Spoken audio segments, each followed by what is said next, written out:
Amados, el día de hoy voy a ser un poquito breve, pero igual quiero predicarles bajo el título El nacimiento que reveló el corazón de Dios.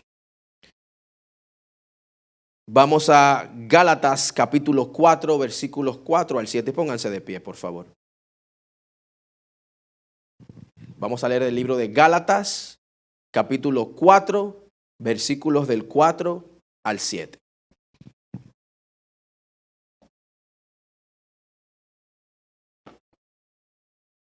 Me dicen amén cuando lo tengan. 4, 7. Capítulo 4, versículos del 4 al 7. Amén. Aleluya. Dice el pasaje. Pero cuando vino el cumplimiento del tiempo, Dios envió a su Hijo, nacido de mujer y nacido bajo la ley, para que redimiese a los que estaban bajo la ley, a fin de que recibiésemos la adopción de hijos. Y por cuanto sois hijos, Dios envió a vuestros corazones el espíritu de su Hijo, el cual clama, Abba, Padre. Así que ya no eres esclavo, sino hijo, y si hijo, también heredero de Dios por medio de Jesucristo. Amados, pueden sentarse. Estamos obviamente celebrando la Navidad. Es mi temporada favorita.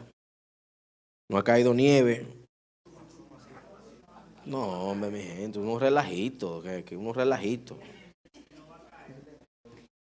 No, Señor, no escucha Isidro, mándala.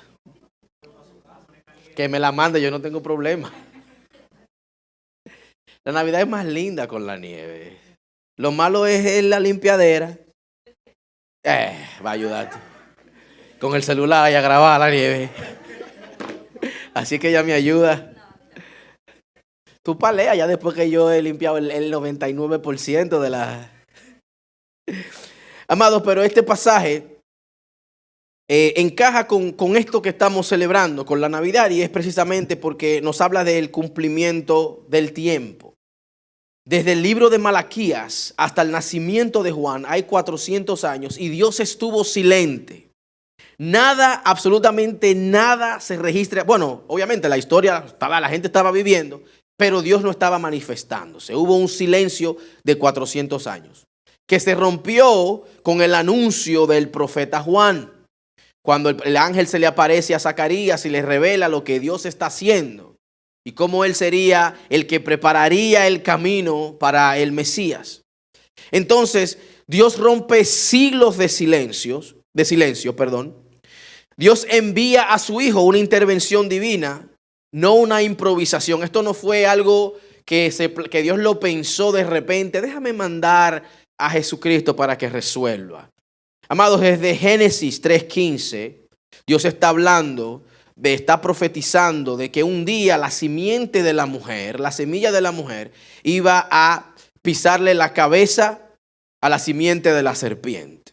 Y es una alusión, una profecía concerniente al sacrificio de Cristo y el propósito de su sacrificio. Estamos aquí.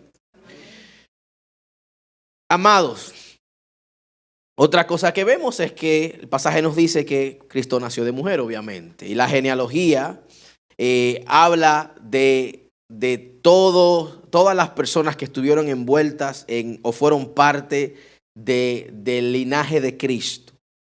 Y el propósito es redimir para traer salvación, no por sentimiento, sino por propósito. Y ahora, amados, por ese nacimiento, somos ahora hijos adoptados. Somos coherederos, dice la Biblia. Tenemos una posición de privilegio.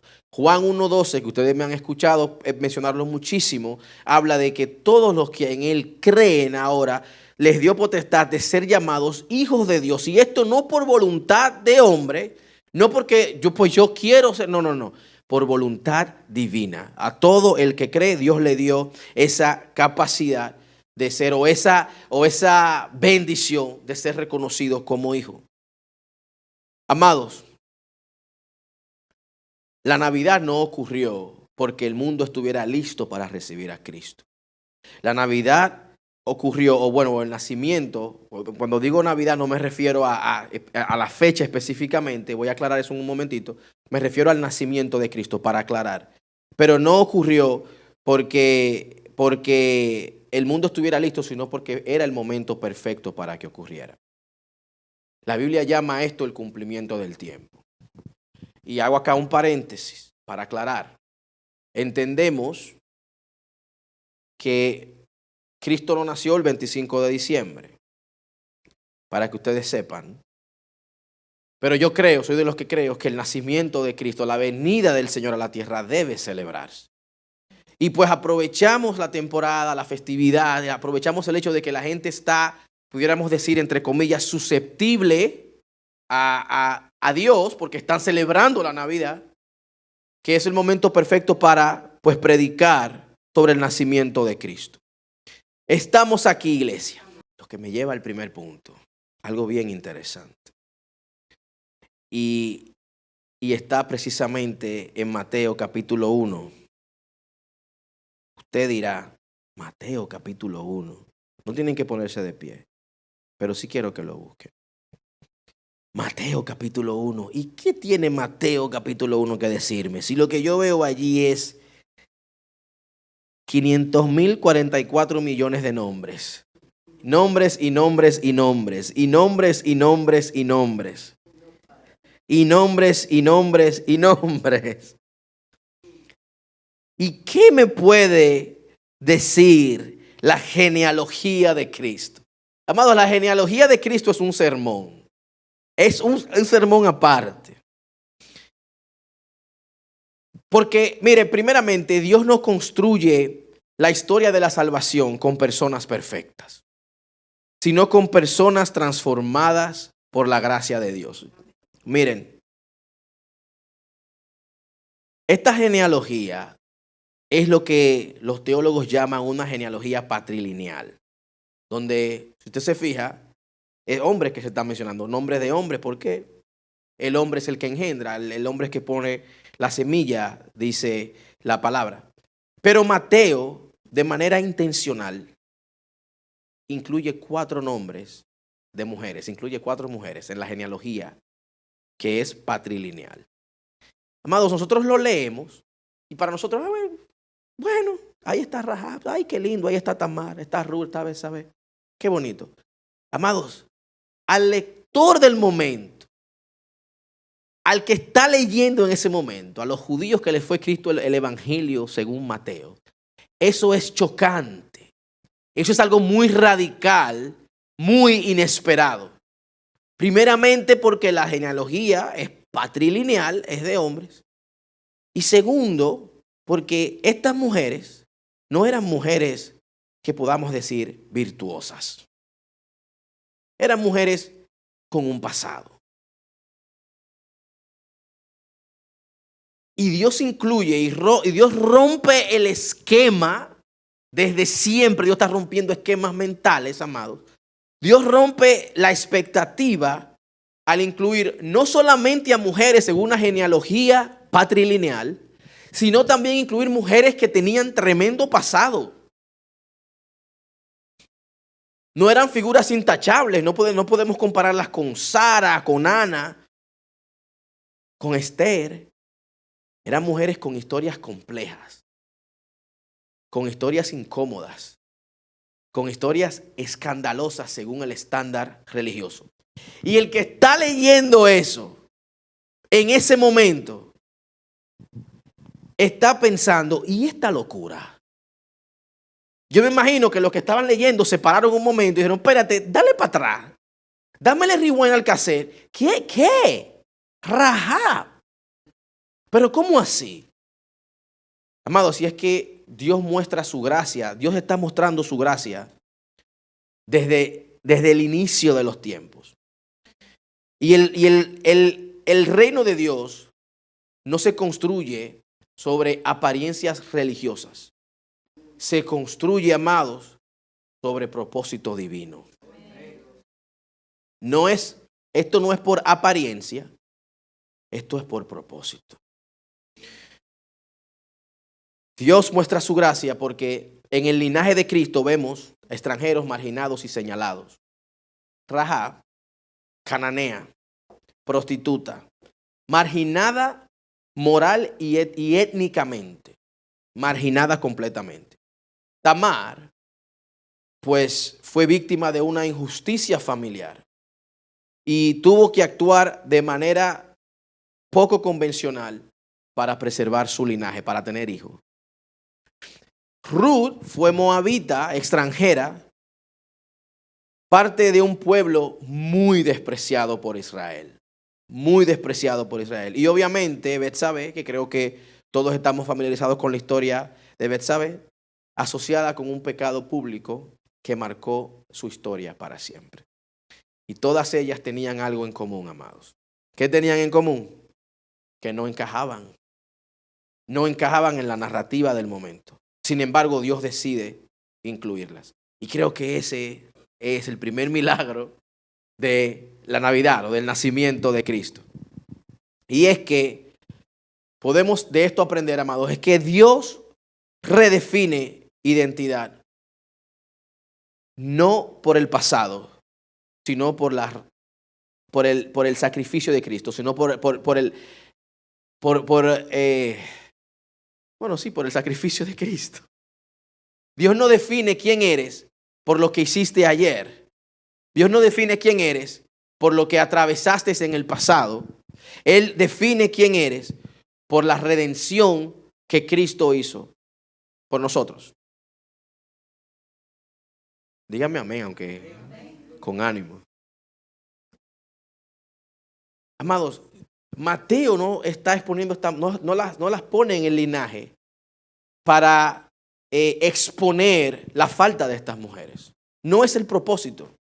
El propósito precisamente es mostrar el poder restaurador de Dios. Es mostrar lo intencional que Dios es a la hora de redimir a alguien. Amén, gloria a Dios. Porque estas mujeres fácilmente pudieron no haber sido incluidas en el linaje. Y el linaje sigue igual. Se mencionan los esposos. Y sigue igual. Sin embargo, Dios está incluyendo personas marcadas con tremendo pasado para recordarnos que los propósitos de Él son mayores. Para recordarnos que no hay nadie insalvable. No lo hay, amados. Y la Navidad se trata de eso. El milagro más grande en la historia de la humanidad. Dios se hizo hombre para redimir a una humanidad que no le merecía. Porque Dios no está pendiente de lo que hicimos ayer. Dios está pendiente de nosotros a partir del momento en que decidimos aceptar a Cristo. Y esta genealogía proclama una verdad. Y es que, amados, todo santo tiene un pasado. Pero todo pecador tiene un futuro. Todo santo, amados, tiene su pasado. Todo, no hay absolutamente nadie perfecto. Si Dios fuera a salvarnos basado en nuestra perfección, nos quedamos toditos, aquí mismo nos quedamos. Se queda el pastor con el micrófono en la mano.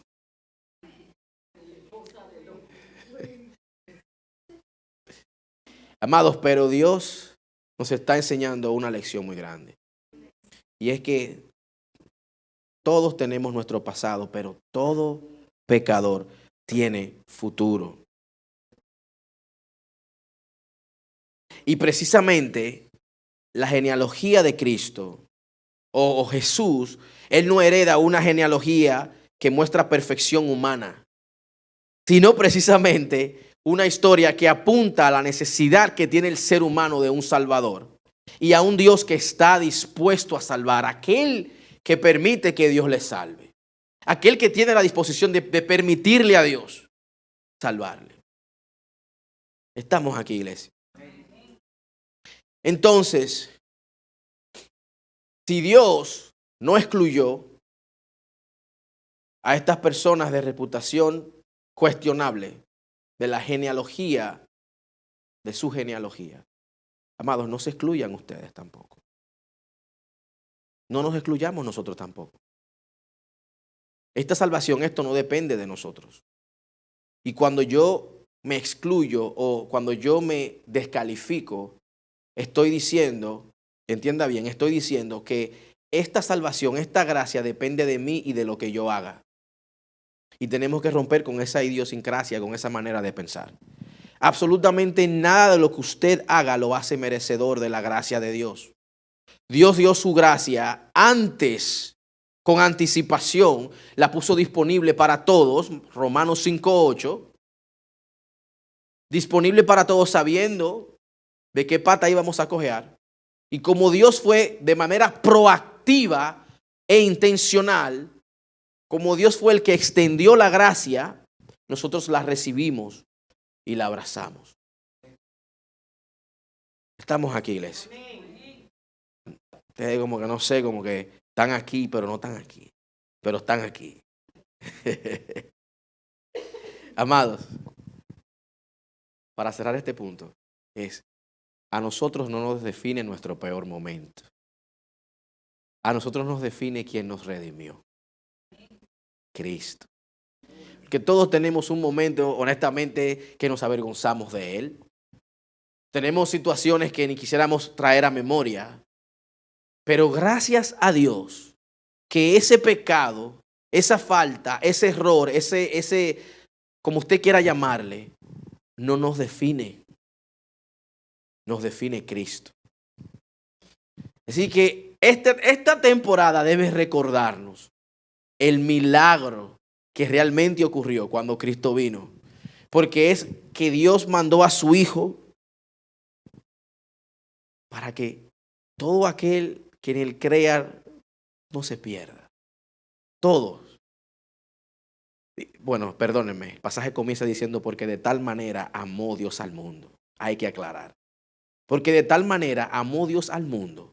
Porque de tal manera amó Dios a aquellos que le aborrecen. Porque de tal manera amó Dios a aquellos que les rechazan. Porque de tal manera amó Dios a aquellos que no creen en Él.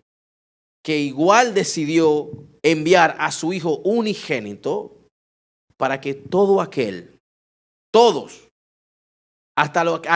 ustedes esas personas que le vienen a la mente que usted no quiere saber de Él. No, a mí se me olvida que ustedes son angelitos. Soy yo nada más que tengo gente en mi mente que quisiera como que Dios la borrara de la existencia de... Pero ustedes esas personas que a usted no le cae muy bien, a ellos Dios los ama bastante. Y por ellos también, aparte de por nosotros, Dios envió a su Hijo unigénito para que todo aquel que en Él crea no se pierda, mas tenga vida eterna, amados. Y dice el 17, porque no envió Dios a su Hijo a condenar al mundo. Ahí es que la gente se pierde.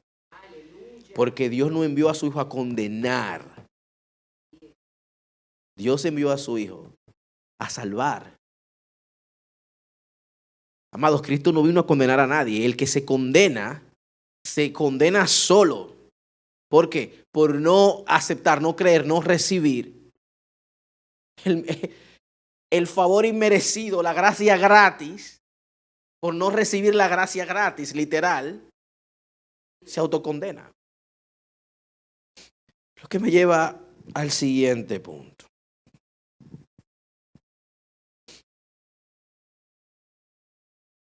Perdónenme que esto es en vivo y tuve que reajustar el mensaje.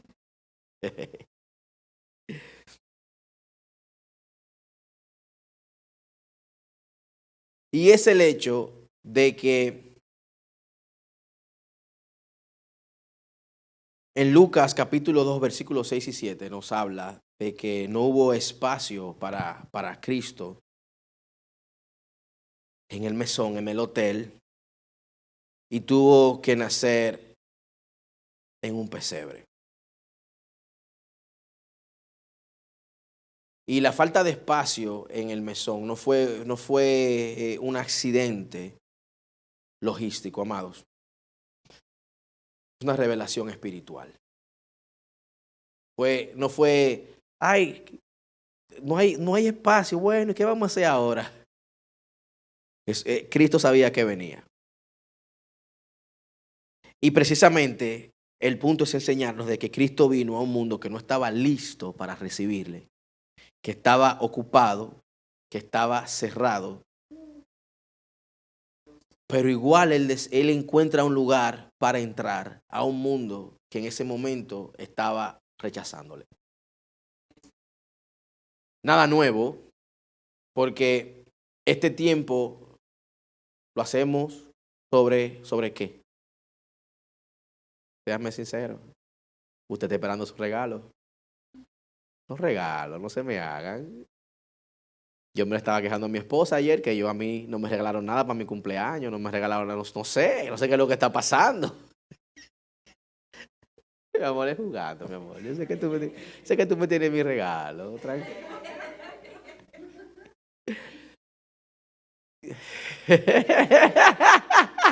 Oye, yo como todos los días, eso no es nuevo. Pregúntenle quién pagó por la comida. Amados, pero la temporada nosotros pensamos mucho en lo que vamos a recibir, en lo que vamos a dar. Ya honestamente, sinceramente hablándoles, yo estoy en una etapa que yo me preocupo más por los regalos de mis hijos. O sea, porque uno quiere que ellos pues experimenten qué sé yo, la alegría que trae la temporada, esa expectativa, pero también les enseñamos el propósito de la temporada.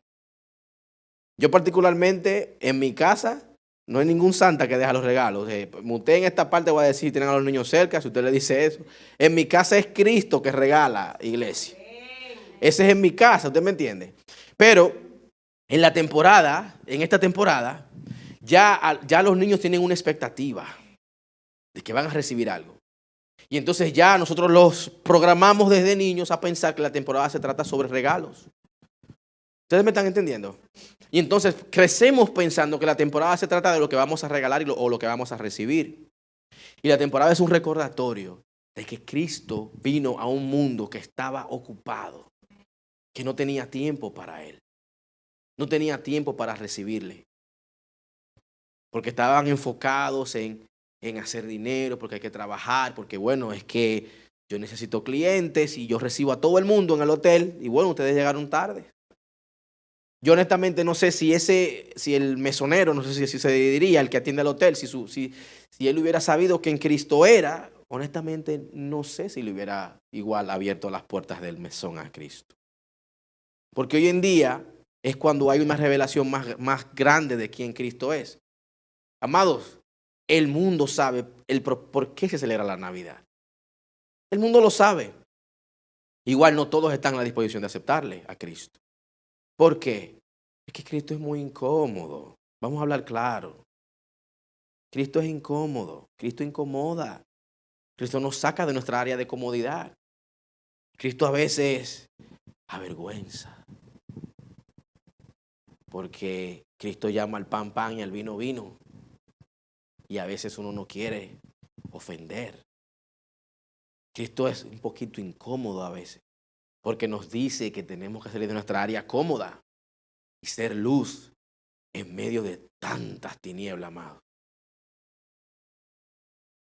Y honestamente hablándoles, el mundo sabe por qué se celebra la Navidad. ¿Qué es lo que se está celebrando? La gente tiene eso claro. El nacimiento del Mesías. Así que yo no le diría tampoco que si yo hubiera sido el mesonero, yo le abro la puerta a Cristo. Porque tal vez le estuviera mintiendo, tal vez fuera igual, no, yo estoy pendiente a mi dinero, estoy pendiente a mis responsabilidades, no tengo tiempo para Cristo. Es la realidad de hoy en día, amados. La gente no tiene tiempo para las cosas divinas, para las cosas de Dios, porque lamentablemente están muy ocupados. Y Cristo incomoda, porque hay que dedicarle tiempo. Y a veces es lo que menos tenemos. Estamos aquí. Amados, y honestamente difícil, a veces pasan situaciones como la que está pasando ahora, para que entonces tengamos el tiempo para buscar de Dios, para trancarnos en el closet, a orar, a gemir. A veces es la única manera de Dios poder escuchar de nosotros. No digo que sea el caso con nosotros, pero lo digo en sentido general, de que a veces Dios permite situaciones para que abramos los ojos, amados. Y que como les mencioné con anterioridad, el día que no puedas estar en tu trabajo, simplemente te reemplazan. Y punto. Y lamentablemente, este mesón representa al mundo de hoy en día. Un mundo ocupado, un negocio, la prisa, la comodidad, las prioridades equivocadas. Esa es la realidad de la humanidad hoy en día. Y ellos no rechazaron a Cristo con palabras, porque hay gente que de palabras lo rechaza, pero yo creo que de la manera más cruel que se puede rechazar, que es con la indiferencia. Para mí la indiferencia, amados, el no reconocer la existencia de alguien, el ser indiferente, es la peor forma de ignorar a alguien. De herir a alguien, es ignorar tu existencia, ser indiferente ante la situación, ser indiferente ante lo que está aconteciendo. Y muchas veces Jesús no es rechazado necesariamente por odio, sino más bien por descuido espiritual, porque tenemos las prioridades en el lugar incorrecto. Y amados, Jesús no entra donde no se le hace espacio. Lamentablemente, Cristo no entra donde Él no es invitado. No entra. Por eso yo soy fiel creyente del libre albedrío humano. El ser humano hace lo que quiere, pero Dios es soberano y cumple sus propósitos independientemente de. Estuvimos predicando de Sansón, un ejemplo. El tipo literal vivió su vida como quiso vivirla. Y Dios cumplió sus propósitos. Hizo lo que tenía que hacer con alguien que andaba en rebeldía. Ser usado por Dios no es sinónimo de ser aprobado por Dios, amados. ¿Estamos aquí? Entonces, Cristo no entra donde no se le hace espacio. Pero también, en esta historia aprendemos algo, y es la humildad radical del Salvador. Amado, usted sabe lo que es. Nosotros porque no comprendemos el pasaje bien. Pero usted sabe lo que, cuando el apóstol Pablo dice que Cristo no escatimó el ser igual a Dios, no se aferró a su posición divina, sino que igual decide venir. Encima de que decide venir, decide venir a gente que lo iba a rechazar, viene a gente que lo iba a odiar, y encima de eso, decide nacer en un pesebre, en las circunstancias en las que nació. En circunstancias tan difíciles. Un sitio oscuro, vacío, sucio, destinado a animales, no a reyes. Allí vino el Salvador. Jesús, el Cordero de Dios, literalmente nace en un establo. Dios encarnado nace en un establo. Eso es sumamente radical. Dios no eligió un lugar limpio para entrar, sino más bien, amados, que entró a un lugar sucio para limpiarlo. Miren, no hay un corazón al que Cristo no puede entrar. Ese es el punto de este punto. Y que Cristo, amados, no espera las condiciones perfectas para entrar en los corazones. Usted ve, por eso yo tengo batallo con la gente que me dice, voy a hacer esto antes de ir a la iglesia. Como voy a arreglar mi vida primero antes de ir y congregarme o antes de visitarles. Ese es uno de los absurdos más grandes que yo. Ese y el que los hombres de que paren, esos son dos absurdos que no sé en qué categoría ponerlos. No sé cuál es peor de los dos. Pero es como decir, me voy a sanar para ir al hospital, para que me digan que estoy sano. Algo más o menos por ahí es que anda la cosa. Pero amados, Cristo no espera condiciones perfectas. Él transforma la imperfección. Porque como les mencioné con anterioridad, no se trata de nosotros. Nosotros creemos que esto se trata de nosotros, que la Biblia se trata de nosotros. La Biblia se trata de un Dios amoroso que quiso salvar a gente que lo odian. Si pudiéramos resumirlo todo. Y la presencia de Jesús santifica lo que antes era impuro. Algo que nos cuesta comprender. De que no se trata de que, bueno, no voy a mencionar, pero en otras religiones que dicen a la gente, órate ahí 10 Padre Nuestros y 15, muy bonito, claro. Pero al final del día, no es eso lo que te va a hacer limpio, te va a quitar la culpa. Son obras. Y la Biblia dice en Efesios 2:8 que esto es por gracia, esto no es por lo que usted pueda hacer. Usted sabe cuál es la parte que nos toca a nosotros. Recibir la gracia de Dios, amados. Es lo que nos toca. O sea, no, yo entiendo la parte, hay cosas que obviamente por naturaleza y precisamente por la complejidad del llamado que tenemos en Dios tenemos que hacer. Por ejemplo, a uno nos toca predicar todos los domingos, es parte de la labor. Pero amados, yo no soy salvo porque estoy predicándoles a ustedes todos los domingos.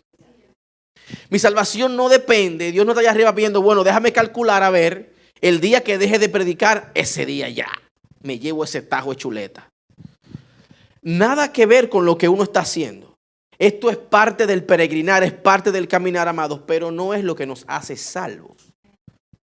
Es Cristo, que decide entrar a nuestros corazones, negros, sucios, malvados, según la Biblia en Jeremías 17, y decide darnos una oportunidad, independientemente de que siempre le vamos a fallar.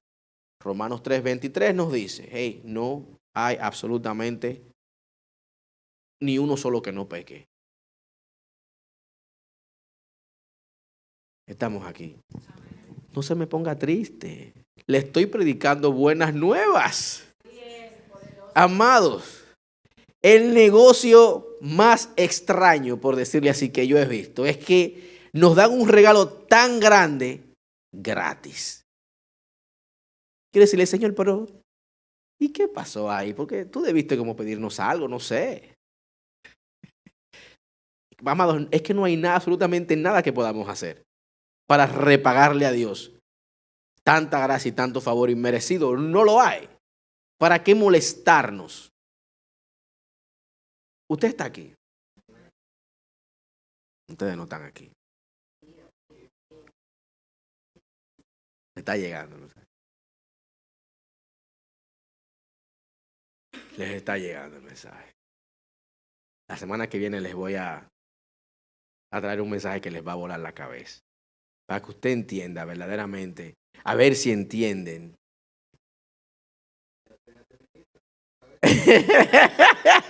No, vengan, que no es literal. Que no es literal que le va a volar la cabeza. Los va a poner a ver a Dios de una manera muy diferente. Cuando aprendí esto, honestamente... bueno, pues la semana que viene tengo un mensaje que le va a trabajar aún más. Bueno, así mismo, lamentablemente. Así es, amada. Y a veces Dios permite situaciones para que le hagamos espacio. Bueno, precisamente. Miren. Usted sabe qué es lo grande de lo grande del nacimiento de Cristo. De lo grande de este acontecimiento.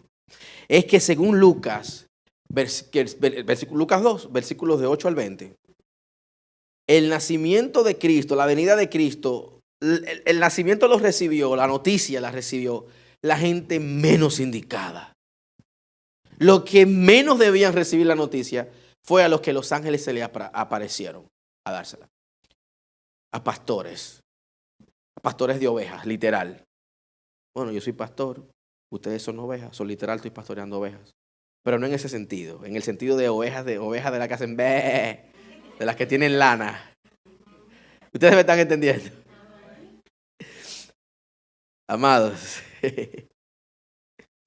Amados, esta gente, para que ustedes entiendan, no sé si se recuerdan que el año pasado, que hace un año, mencionamos que el trabajo de ser pastor no era un trabajo, era un trabajo, pudiéramos decir que hasta un poquito denigrante.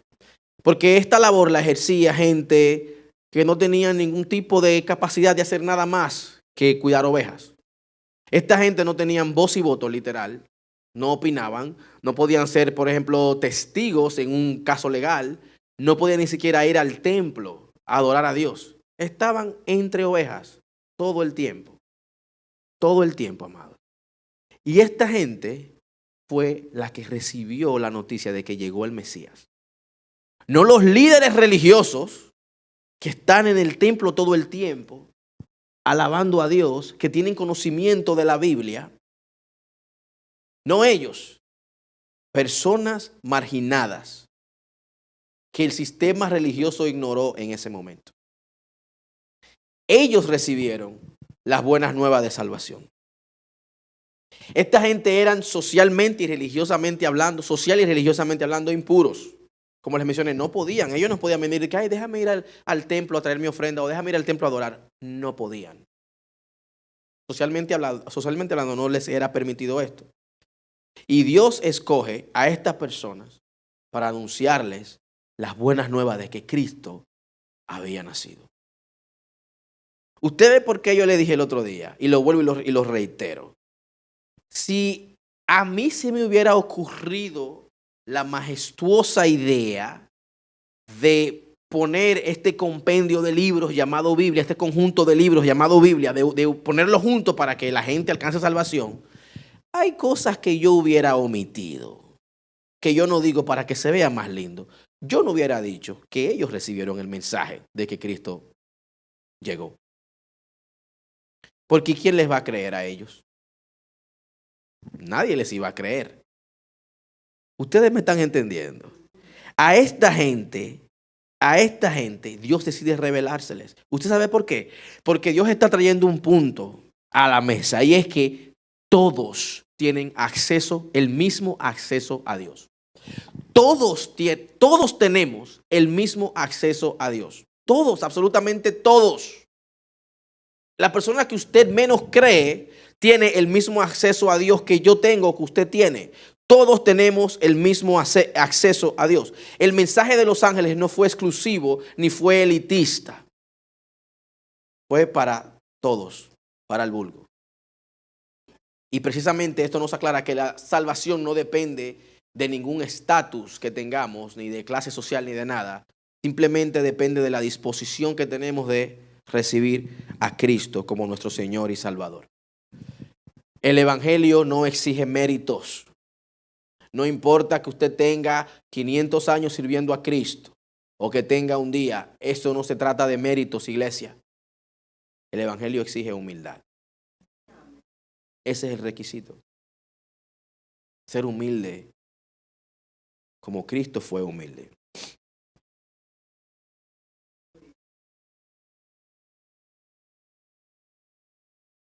Aleluya. Gracias, Cristo. Con este punto cierro, y es que Jesús nació para salvar, amados, lo que estaba perdido. El nacimiento de Cristo no fue una situación sentimental, no fue algo sentimental, sino fue una misión divina. Y Cristo nació o vino con un propósito y una misión, salvar lo que se había perdido. El ángel le dice a José en Mateo 1:21, llamará su nombre Jesús porque él salvará a su pueblo de sus pecados. Desde el inicio desde antes de ser concebido, Dios está revelando que Jesús es Dios. Y el ángel le dice a José, él salvará a su pueblo. Tenemos entendido que Israel es pueblo de Dios. El ángel le dice a José que él llámale Jesús porque él va a salvar a su pueblo de pecados y solamente Dios perdona pecados. Le está diciendo, en otras palabras, Dios viene, se va a hacer carne. Llámale Jesús, que literalmente significa Dios salva. Y Cristo viene a salvar al hombre que se había perdido, que tenía un problema. Y el problema no era ni social, el problema no era económico, el problema no era político. Iglesia, el problema era espiritual. El problema de hoy en día no es social, no es económico, no es político. El problema de hoy en día, amados, es espiritual. Ese es el problema que tenemos hoy en día. Cristo no vino a mejorar conductas. Cristo vino a redimir y transformar corazones, iglesia. Con esto cierro.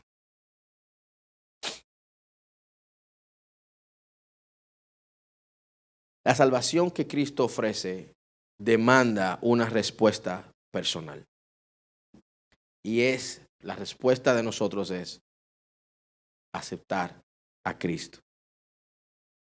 Aceptar su misión, aceptar quién Él es, el llamado y vivir por Él. Es lo que nos compete a nosotros, es lo que nos toca hacer. La Navidad no se trata solamente de regalos, no se trata solamente de las festividades, de la nieve, Señor. Se trata de un Salvador que vino a buscarnos porque estábamos perdidos. Y hoy, o en esta temporada, es un recordatorio de que Dios extiende su mayor regalo: perdón, nueva vida y reconciliación eterna. Amados, perdón, nueva vida y reconciliación eterna. Los mejores regalos que podemos recibir.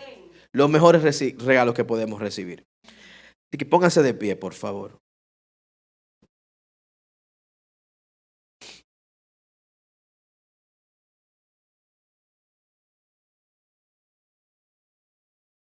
Este tiempo, amados, es el anuncio de que Dios decide entrar a nuestra historia a través de una genealogía rota con el propósito de restaurarnos. De que Cristo nació en medio de un silencio con el propósito o para volver a hablarnos. Nació en un pesebre para entrar en nuestros corazones. Se les reveló a personas marginados para alcanzar a todos, sin excepción. Vino como luz para guiarnos y vino con un propósito eterno para salvarnos. No celebramos la Navidad porque nació un niño, sino porque nació un Salvador. Y damos gracias a Dios por ello. Quiero orar no solamente por ustedes que están acá, sino también por aquellos hermanos que están en sus casas en el día de hoy. Darle gracias a Dios porque, amados, independientemente de todo lo que está aconteciendo, abrimos los ojos hoy. No tenemos necesidad, no estamos padeciendo hambre, no estamos padeciendo, no somos perseguidos por nuestras creencias. Hay muchas cosas por las cuales debemos dar gracias a Dios, amados, independientemente de, a pesar de. Padre, en el nombre de Jesús,